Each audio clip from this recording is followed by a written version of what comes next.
नमस्कार, मैं हूँ नेहा सक्सेना और एक बार फिर स्वागत है आपका मेरे channel home science knowledge by Neha Saxena में। आज मैं आपको बताऊंगी गृह विज्ञान का बहुत ही इम्पोर्टेंट सा टॉपिक। तो चलिए जानते हैं इसके बारे में। आज अपन पढ़ेंगे कि पौष्टिकता में संवर्धन की कौन कौन सी विधियां होती हैं। तो चलिए शुरू करते हैं वीडियो। पौष्टिकता में संवर्धन,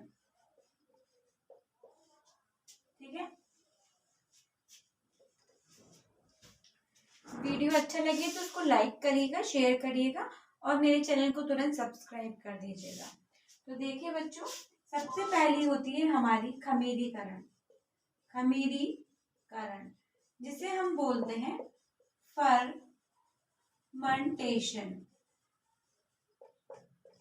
ठीक है।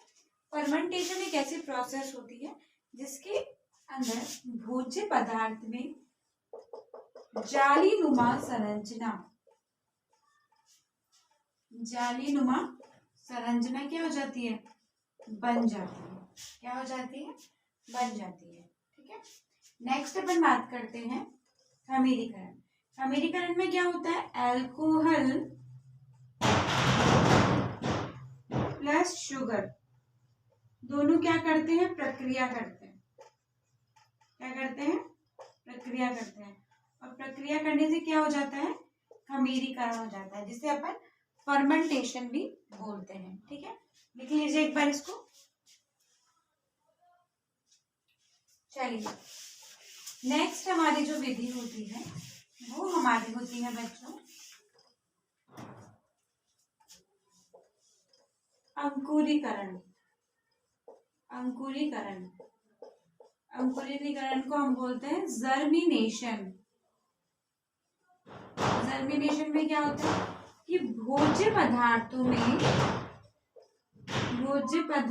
में अंकुरण हो जाते हैं, ठीक है। अंकुरण हो जाते हैं, जैसे कि ये कोई भोज्य पदार्थ है, इसमें अंकुरण का निकल जाए, ठीक है। दालों में अंकुरण का, दालों में अंकुरीकरण। अंकुरीकरण से क्या होता है? विटामिन B1,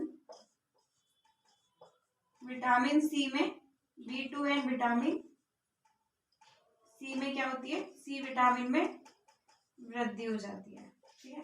चलिए, खमीरीकरण एक ऐसी प्रोसेस होती है जिसमें भोज्य पदार्थों के ऊपर जालीनुमा संरचना आ जाती है, ठीक है। जैसे ही कोई एसिडिक आइटम अपने भोज्य पदार्थ के कांटेक्ट में आता है, एग्जाम्पल फॉर आपने देखा होगा कि जैसे ही अपन दही को काम में लेते हैं जिसमें लैक्टोबैसिलस होता है, सूजी में अपन ने उसको डाला ना, सूजी में डाला, या फिर अपन को ब्रेड बनानी होती है तो मैदा में डाला, ठीक है। तो उसके अंदर जो उपस्थित शुगर होती है और अल्कोहल होती है वो उसके साथ क्रिया करता है, और क्रिया करने के पश्चात जो बैक्टीरिया होते हैं, हेल्दी बैक्टीरिया जिनको अपन कह सकते हैं, वो ग्रो हो जाते हैं, वो अपने फॉर्मेशन हो जाते हैं और वो भोज्य पदार्थ पे निर्माण कर देते हैं। आप लोगों ने ब्रेड देखी होगी, है ना। ब्रेड के अंदर क्या होता है? जालीनुमा संरचना होता है। इडली बनाते हैं तो अपन क्या करते हैं? उसमें एजेंट डालते हैं। कौन सा एजेंट? इनो डाल दिया आपने, या दही डाल दिया, या छाछ डाल दी, कोई सा भी खट्टा भोज्य पदार्थ डाल देते हैं, ठीक है। डालने के बाद में वो उसके कांटेक्ट में आता है और जालीनुमा संरचना वो बना देता है। जालीनुमा संरचना बनाने का मतलब ये हुआ कि वो भोज्य पदार्थ खमीरीकृत हो गया, फर्मेंटेड हो गया, ठीक है। फर्मेंटेड एक प्रोसेस है जिसके द्वारा भोज्य पदार्थ की जो गुणवत्ता है, पौष्टिकता होती है, उसमें क्या होती है? इंक्रीजमेंट हो जाता है, वो वृद्धि हो जाती है, वो भोज्य पदार्थ इजीली डाइजेस्टेबल हो जाता है, आसानी से पचने योग्य हो जाता है, ठीक है। चलिए, सेकंड मैंने आपको बताया खमीरीकरण।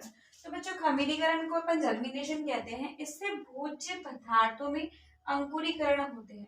दालों में अंकुरीकरण करने से विटामिन B1 व B2 की और विटामिन सी की क्या हो जाती है? वृद्धि हो जाती है। अब इस चीज को अपन समझ लेते हैं। चलिए, इस बात को समझते हैं। सबसे पहले जब अपन देखते हैं तो अपन जैसे अपन ने ले ली दाल, यहाँ पे अपन ने ले ली दाल, ठीक है। दाल को अपन 1 से 2 दिन के लिए, 1 से 2 दिन अपन उसको क्या करते हैं, भिगो कर रखते हैं, ठीक है। सर्दी का मौसम है तो 1 दिन तो लगता ही लगता है, और गर्मी का मौसम है तो करीब आपको 6 से 7 घंटे तक दालों को भिगो के रखना होता है, ठीक है। भीगने के बाद में आप उसको कॉटन का जो कपड़ा होता है, मलमल का कपड़ा, नॉट मखमल का कपड़ा, इट्स मलमल, कॉटन का ही टाइप होता है, उसके अंदर आपको भोज्य पदार्थ को डालना है, और डालने के बाद में उसको बाइंड कर देना, बांध देना है, ठीक है। उसके बाद में आप उसको टांग देना है, और 2 से 3 दिन तक आप उस पर छींटे देंगे, पानी के छींटे देते रहेंगे। छींटे देने से क्या होगा कि भोज्य पदार्थ के अंदर, दालों के अंदर, अनाजों के अंदर खमीरीकरण के साथ साथ, क्योंकि थोड़ा फर्मेंटेड भी होगा, वो स्मेल भी चेंज होती है, आपने सुना ही होगा और आपने देखा भी होगा, ठीक है। उसके बाद में क्या होता है कि भोज्य पदार्थ में ऐसे अंकुर निकलने प्रारंभ हो जाते हैं। जैसे आपकी दालें हैं तो ये दालों में ऐसे ऐसे वाइट वाइट से अंकुर निकलने प्रारंभ हो जाते हैं, ठीक है।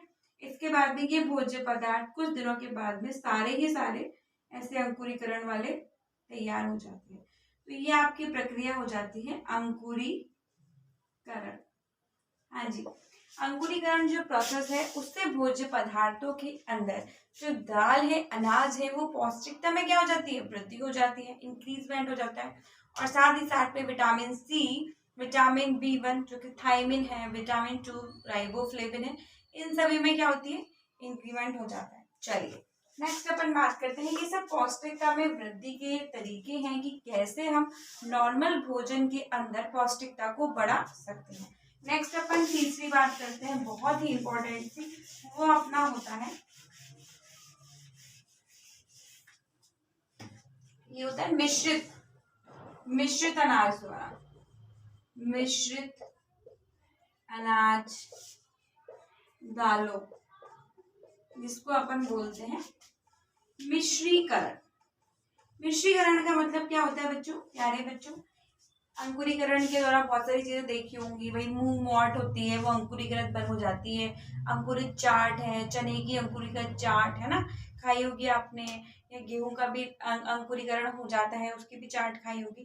तो ये अंकुरीकरण के एग्जाम्पल्स हैं, है ना। स्प्राउट चाट, स्प्राउट सैंडविच, है ना, स्प्राउट्स के आप कुछ भी और भी बना सकते हैं, भेलपुरी में भी स्प्राउट्स डाल सकते हैं, चने वगैरह के एग्जाम्पल मैंने बता दिए। अब भाई मिश्रीकरण अनाज दालों और मिश्रीकरण की जो प्रोसेस है, इसमें 2 भोज्य पदार्थ को मिला करके उसकी पौष्टिकता में वृद्धि कर दी जाती है।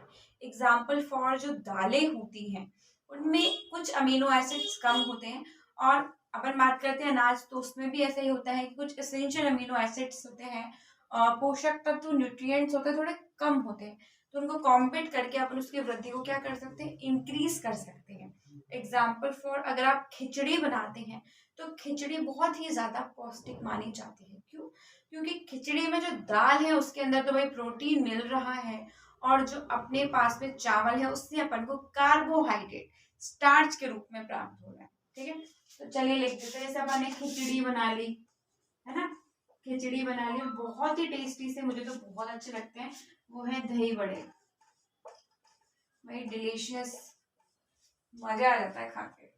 दही बड़े जो होते हैं, दही में अपन देखते हैं दही में क्या हो जाएगा, इजी सी बात है भाई, दही दूध दही छाछ पनीर छेना मावा अंडा मांस मछली, इसमें होता है प्रोटीन, और जो अपन बड़े बनाते हैं वो दालें हैं उसमें भी प्रोटीन होता है, प्लस उसमें होता है कार्बोहाइड्रेट, ठीक है।